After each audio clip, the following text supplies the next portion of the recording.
part of your health? Is it exercising regularly, sleeping early, or taking more vitamins and going for more regular health checkups?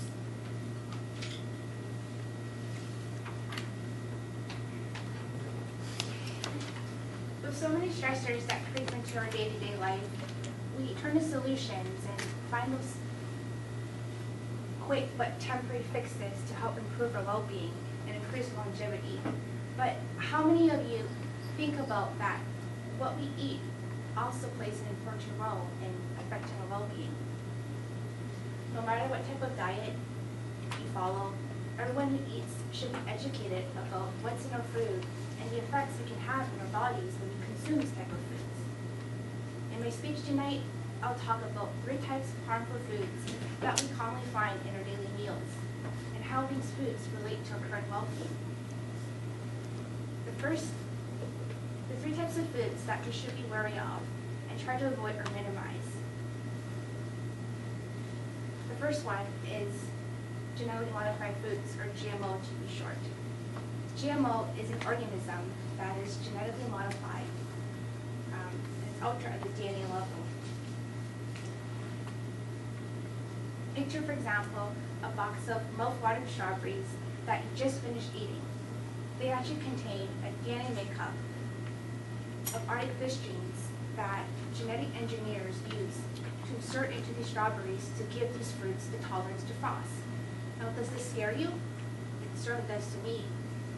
The truth about how these GMO foods are processed should be concerning to all of us, because by forcing foreign genes into fruits and plants, it can damage the plant's genetic makeup, alter the food's nutritional content, and when we consume them into our bodies, it is also affecting our DNA structure too. Genetically modified foods are most commonly found in conventionally grown crops such as corn, soy, and sugar beets. So the next time you walk into a grocery store and pick up a pack of tofu, carefully think about how you want to choose the type of tofu to buy. Now, what's the difference between picking an apple off the tree and opening a jar of apple-flavored fruit strips? The fruit strips are dramatically over-processed, which brings us to the second type of food that we should be aware of. The over-processing, over-pasteurization, and overuse of chemical additives have also changed the makeup of the food. These over-processed foods contain a lot of sugar, unhealthy fats, and sodium content that makes it harder for our bodies to digest properly. Our bodies are not equipped to digest and effectively eliminate these preservatives and man-made chemicals found in our food. And anything that our bodies cannot break down or eliminate will get stored into fat, which can later create potential health problems like diabetes and allergies. Finally, the third type of food that we should be aware of are frankenfoods.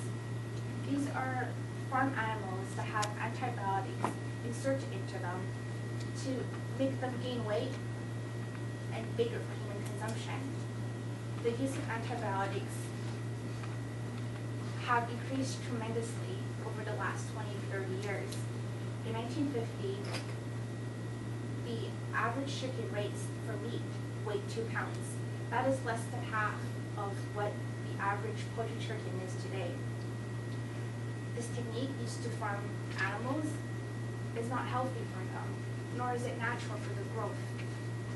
And it can be a problem to us because we don't know if the drug is safe or not, and if the overuse of antibiotics are leading to more and more resistance to bacteria resistance. For instance, one of the antibiotics used in cows makes them produce more milk, but it creates adverse effects on these cows. And it's also been found to be a cancerous risk in humans. Fellow Toastmasters and most welcome guests, the goal of my presentation is not to scare everyone away from eating your foods, but to raise awareness about making more informed choices about what we eat.